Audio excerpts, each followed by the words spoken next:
역사 인식을 좀 해야 됩니다. 우리는 불행하게도 중국 의존해서 그래도 살아남은 나라 중에 하나입니다. 하나는. 그러나 조선조 500년 동안에 정치적으로 너무 중국 의존이 높아졌어요. 무슨 얘기냐면 태조 이성계가 나라 세웠죠. 이게 조선 개국입니다. 그때 국호가 조선이란 말은 중국이 주었어요. 명나라가. 태조가 요 오니까. 그 조선은 우리가 생각하는 당군조선이 아닙니다. 기자조선이야. 기자조선. 중국의 동북 변방에 기자라는 중국 사람이 나라를 건국했다고 기자조선의 역사에 나와요. 그 조선의 조선을 따서 위성국가로 변두리 국가로 인정을 했다. 그런 얘기야. 그래서 명나라가 이성계한테 지시를 해. 첫째, 왕 위에다 뭘 엮지 마라. 중국은 황제. 그러니까 너희는 그냥 지역국가니까 우리가 중심국가고 천재가 있는 나라고 너희는 변두리 국가야. 그러니까 왕 위에다 뭘 엮지 마라. 그래서 태정태세 문단세가 그냥 이름으로 가는 거예요. 왕 위에 우리는 황제니 뭐 이런 말을 못 붙여. 중국이 이미 압력을 넣어서. 그 다음에 두 번째, 연호를 절대 못 만들게 했어. 그래서 조선 520년 동안에 연호는 조선 말기 대한제국을 만들었던 고종이 연호를 하나 만든 거야. 그리고 국호를 대한제국이라고 만든 뒤에 비로소 우리도 연호를 만들어내는 거예요. 그리고 황제가 되는 거예요. 고종 황제. 그래서 황제 부인이 드디어 황후가 돼. 황후. 민비가. 명성황후. 중국의 압력 때문에 못 만들었다니까요. 그리고 국가에 어려운 일이 있거나 중요한 일은 반드시 황제의 칙서를 받아라.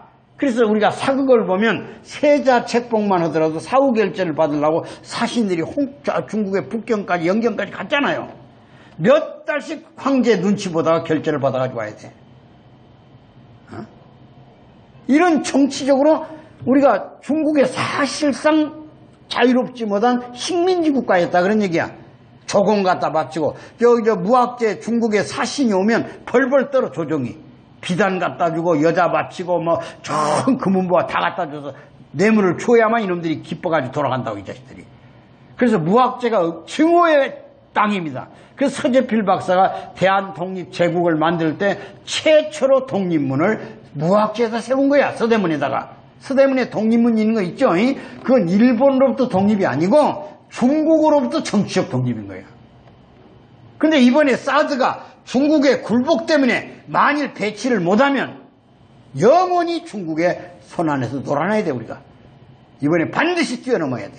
다행히 문재인 정부가 약간은 진보적 성향을 가졌기 때문에 사드에 대해서 애매한 태도를 취했는데 미국 왔다 갔다 하더니 좀 정신이 바짝 났는지 그냥 이제 바짝 서들긴 서들구만. 그런데 무슨 놈 환경평가에 전쟁한 나라에 전쟁이 터지기 전에 무슨 날씨 밤새 환경평가하고 앉았어. 지금 전자파 때문에 전쟁 안 하면 되겠어? 정확하게 판단해서 세울 건 세우고 이제 안보 결집을 해야 돼.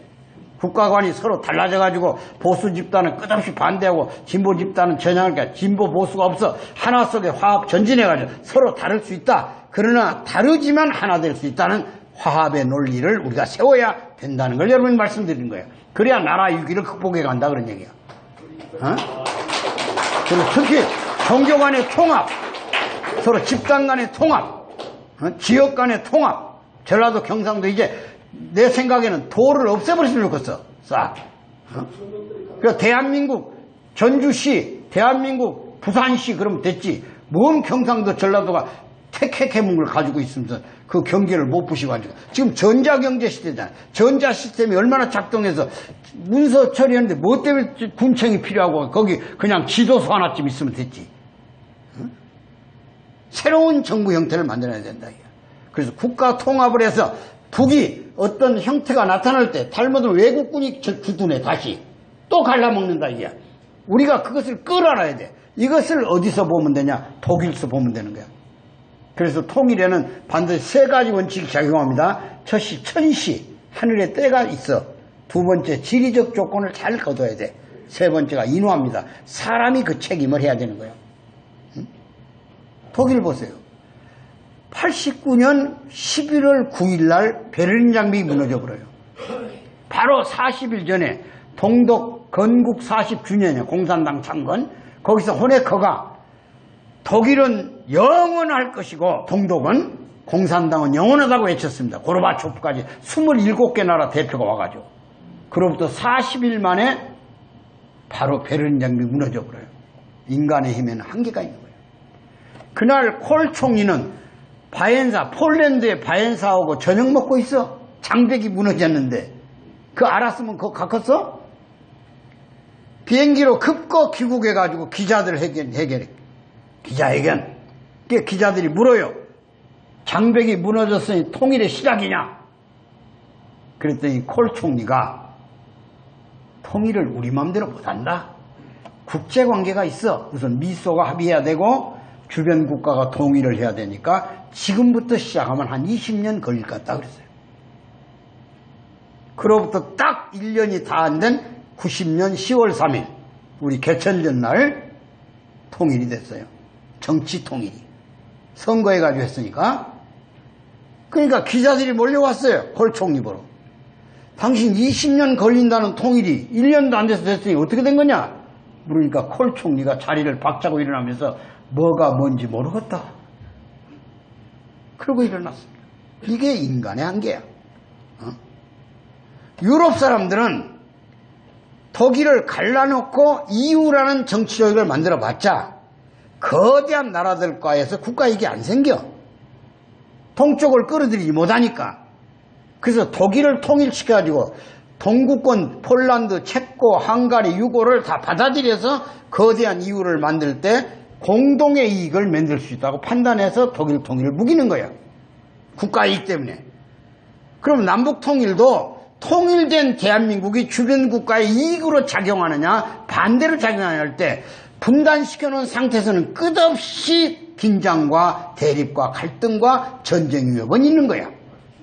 그러니까 통일된 대한민국을 만들어야 비로소 어느 한쪽이 그건 국민이 선택해야 돼.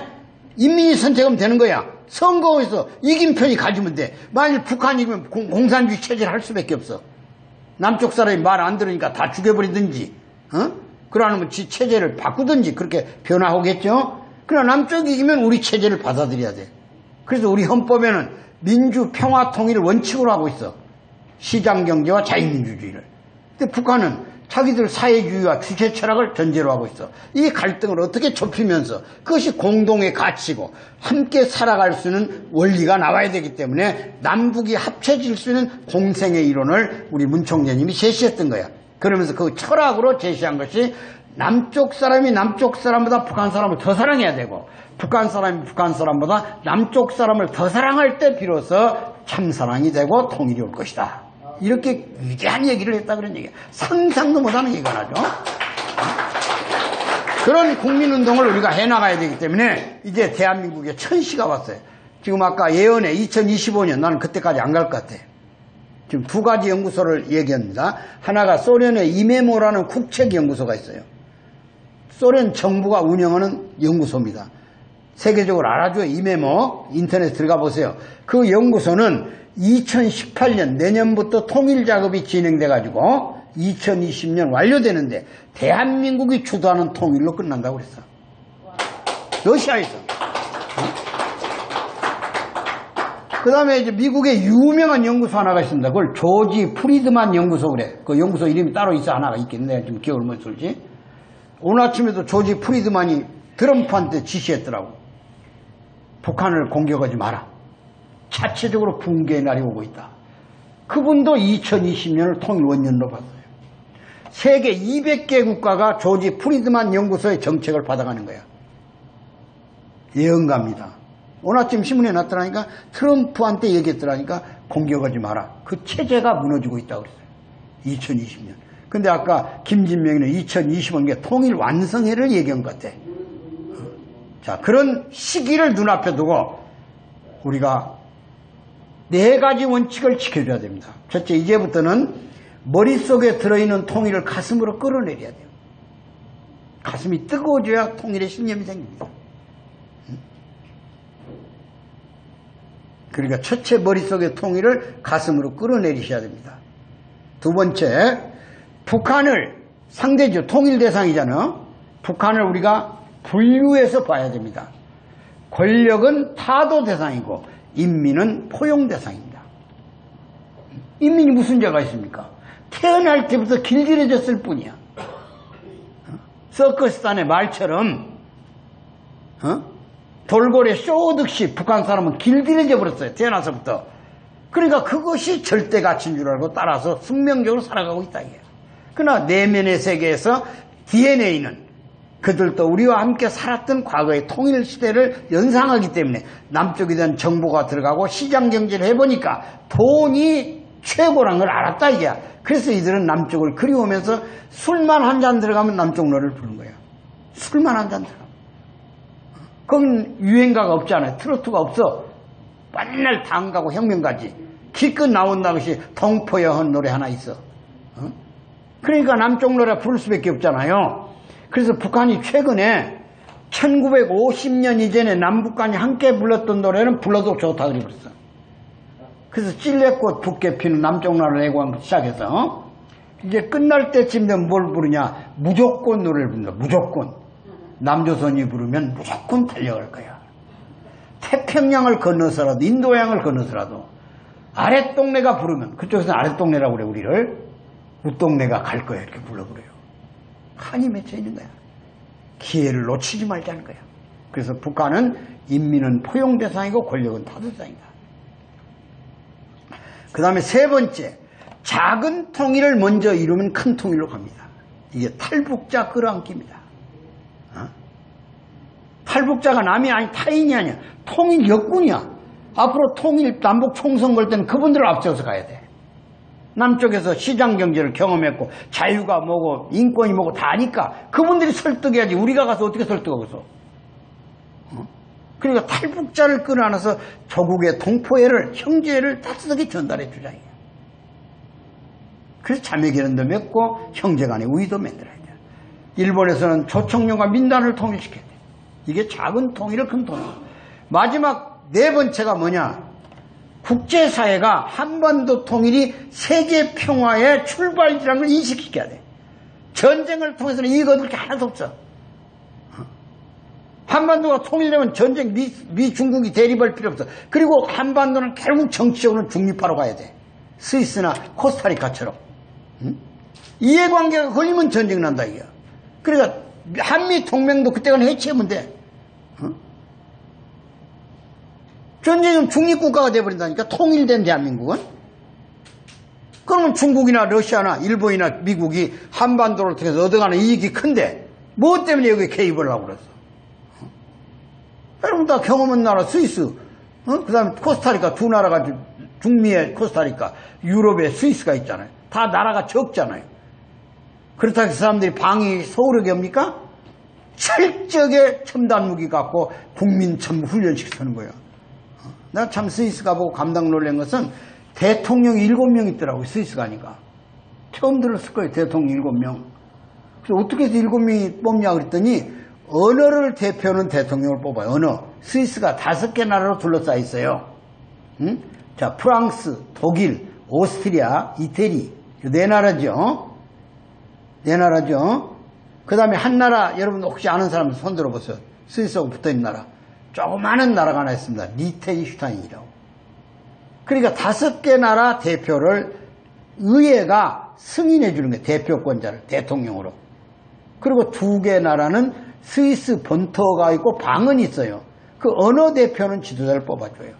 왜? 정치는 이익 집단을 추구를 욕망을 채워주는 게 정치형이니까 요 언어를 가진 집단끼리 이익을 추구해 가라. 그래서 7명이 7년 임기를 마쳐요.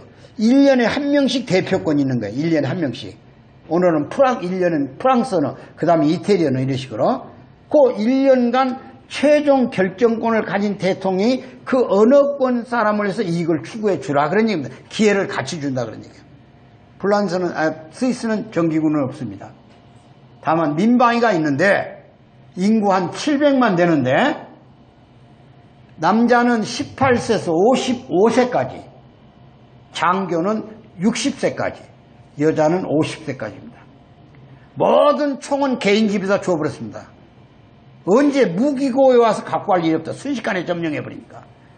그래서 각기 집에서 비상이 걸리면 총 들고 자기 처소에 가서 전쟁 준비를 하라. 그리고 지하에 음료수, 식품 전부 6개월분이 딱 비치 지하로. 독일이 스위스를 침략하려고 2차 대전 때 스위스 민방위 대 40만이 알프스 산 4,800m 고지에 집결을 벌였습니다. 전부 각기 레지스탕스에서 들어가는 거예요. 1년에 55시간 훈련을 받아요. 훈련 통지서도 안 나오고 안 받았다고 전혀 벌칙도 없습니다. 다만 훈련소가 850개소가 있어요. 전국에. 시장 갔다가도 훈련 받으러 가고 여행 갔다가도 갑니다. 가서 자기 포지션에만 군사훈련을 받는 거예요. 의무병대로 장갑차대로 자기 훈련소에 가서 그 카드를 갖고 가야만 은행거래가 되는 거예요. 은행거래. 방위 훈련을 받았다는 카드를 먼저 집어넣어야 은행거래가 오픈, 자기 것이 열린다 이거야. 그래서 입출금에 대한 금리가 이 훈련 카드에 적용돼서 나오는 거야. 개별적으로. 훈련에 불참해서는 금리가 높아지고 참석 다 했으면 금리가 낮아져서 혜택을 보는 거야. 바로 군대 보안이다 그런 얘기야. 그래서 어떤 나라도 침략이 안 돼요. 지하에 들어간 방위군 하나는 지상에 있는 200명을 공격할 수가 있는 거예요. 이런 체제를 갖추면 어떤 나라도 침략을 못해요. 그래서 우리나라도 궁극적으로 고종이 100년 전에 130년 전에 하고 싶었던 중립화를 해서 세계적 평화의 산실이 돼서 정말 천일국이 만들어지고 참부모 땅이 돼서 세계 평화의 출발지로서 역할을 해야 되는 것이 국민 화합을 위한 통일 전진대회다. 이렇게 얘기 드리면서 오늘 말씀 마치겠습니다. 감사합니다.